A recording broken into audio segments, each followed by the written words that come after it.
होते रहे, ऐसे उत्पीड़न होते रहे, तो क्या आप लोग यही चाहते हैं? सम्मानित साथियों, आपको सोचना पड़ेगा,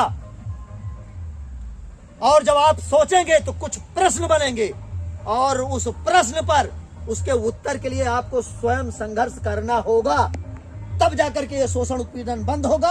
अन्यत्र के स्थिति में इसी तरह गाजर मूली की तरह मेरे लोग मारे काटे जाते रहेंगे, और स्थितियां इससे भी ज्यादा भयावह होंगी, और हम आप लोग कुछ भी नहीं कर पाएंगे। केवल नाई समाज जिंदाबाद, नंद समाज जिंदाबाद, फेसबुक पर नंदवंशी ये वो तलवार क्या क्या दिखाते रहोगे, इससे कहीं कुछ भी होने वाला नहीं है।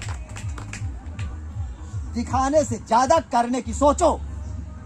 हर व्यक्ति यह सोचे कि अगर मैं महापद्म नंद की और संतान हूं, और उस इतिहास से थोड़ा सा है, तो एक तलवार का मतलब वो औजार की बात नहीं कर रहा हूं, आपके हौसले रूपी तलवार जो है आपके हाथों में हमेशा होनी चाहिए। जरूरत पड़े आपके मान सम्मान के खिलाफ अगर कोई खड़ा होता है, तो उसके खिलाफ आप मजबूत सिपाही बनकर डट जाओ, और उसको औकात का उसको एहसास करवा दो, ताकि वो दोबारा आपके बच्चों से, आपके भाई से और आपके समाज से बदतमीजी करने की कभी सोचे ना, और बाहर जाकर के वो बताए कि इन लोगों से कभी मत लगना। जब तक इस तरह की भावना आप लोग अपने अंदर पैदा नहीं करेंगे, तब तक कुछ होने वाला नहीं है। उदाहरण के तौर पे मैं बताना चाहता हूं, अभी कई हत्याओं में कई सारे जगहों पर हम लोग जाकर के रोड पर लड़ने भिड़ने का काम किए हैं।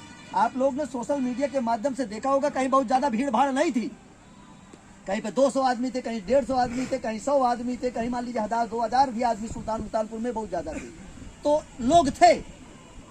लेकिन वहां आपका ज्ञान और आपका हौसला लड़ता है अधिकारियों से। भीड़ तो एक पावर होती है, भीड़ बहुत बड़ा, आज के इस लोकतंत्र में भीड़ तंत्र का बहुत मायने हैं। लेकिन मैं कहता हूं कि किसी भी घटनाक्रम में केवल इतने लोग, जितने लोग यहाँ पर बैठे हैं, अगर इतने लोग कलेक्ट्रेट पर या एसपी ऑफिस में खड़े होकर एक आवाज में, एक स्वर में अगर आप बोल दें कि यहाँ का एसपी मुर्दाबाद, पुलिस प्रशासन मुर्दाबाद, तो उसके हिम्मत नहीं है कि आपको नजरअंदाज कर देगा। दो तीन घटना तो अभी नजदीक का आपने देखा। 13वें दिन मिर्जापुर में मरने के 13वें दिन बाद वहीं पर हम लोग अड़ गए, लड़ाई हुई, एसडीएम साहब आए, हमने उनको बाहर कर दिया, हमने कहा मैं आपसे बात नहीं करूंगा। सीओ साहब आए, हमने कहा कि आपसे मैं बात नहीं करूंगा, सीधे डीएम साहब आएंगे तो उन्हीं से बात करूंगा, क्योंकि आप लोग से मैं बात कर चुका हूं, आप जाइए।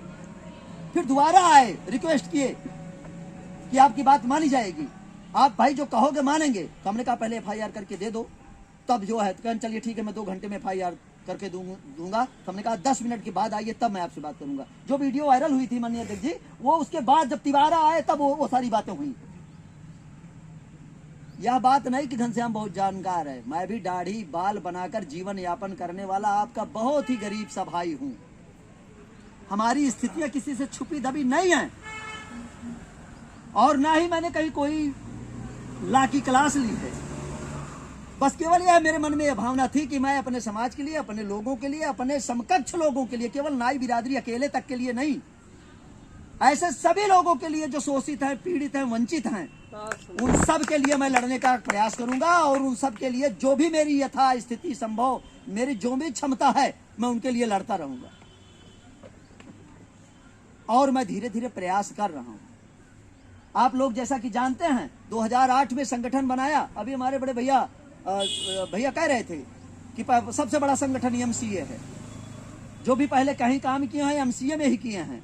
मैं कोई पदाधिकारी तो नहीं रहा, लेकिन एमसीए में मैं आधे उत्तर प्रदेश का भ्रमण किया हूं, यह बात सत्य है। लेकिन मुझे लगा, कभी इस तरह मंच पे मैंने कभी कहा नहीं है माननीय, क्योंकि आप प्रदेश के पदाधिकारी हैं, लेकिन मुझे कहीं लगा कि कहीं कुछ और प्लेटफॉर्म की जरूरत है, तो एक अलग संगठन बनाना पड़ा। जब विचारों में कहीं दिक्कतें आती हैं तो एक नया प्लेटफॉर्म बन जाता है। फिर भी हम न कमजोर वो हुआ है, न कमजोर हम हुए, न हमारा समाज कमजोर हुआ है। संगठन बनने से कोई कमजोर नहीं, मन का विचार मिलना जुलना चाहिए। हमारे आपस में वैचारिक जो आदान प्रदान है वो एक होना चाहिए। उद्देश्य उसका भी वही है, उद्देश्य इसका भी यही है। उसमें नौकरी पेशा वाले लोग थे, वो कहीं आंदोलन नहीं कर सकते थे, वो कहीं सड़कों पर नहीं लड़ सकते थे। तो यह हुआ कि ये नहीं लड़ाई, ये हमको ज्ञान से आगे बढ़ा सकते हैं, हमको धन से आगे बढ़ा सकते हैं, ये हमें फंडिंग कर सकते हैं, लेकिन शासन प्रशासन में कहीं खुलकर लड़ नहीं सकते, क्योंकि सरकारी कर्मचारी रोड पर नहीं संघर्ष कर सकता। तो जरूरत ये महसूस हुई कि एक ऐसा भी प्लेटफॉर्म बने कि जो रोड पर लड़ भी सके। हमको कोई दिक्कत नहीं, नौकरी जाने का खतरा नहीं है। मुझे अगर 10 दिन जेल में रहना पड़े, 2 महीना जेल में रहने पड़े, मुझे कोई दिक्कत नहीं है। लेकिन जो बेचारा नौकरी में है, जो अपने परिवार के साथ साथ अपनी जिम्मेदारियों में है, वो काहे को समाज के लिए अपने उस चीज को कुर्बान कर देगा। तो इससे कहीं कोई हमें नहीं लगता कि कोई संगठन के आने से या जाने से केवल एक विचारधारा पे सभी लोग काम करें, और वह विचारधारा होने चाहिए कि हमारे समाज का चहुमुखी विकास हो।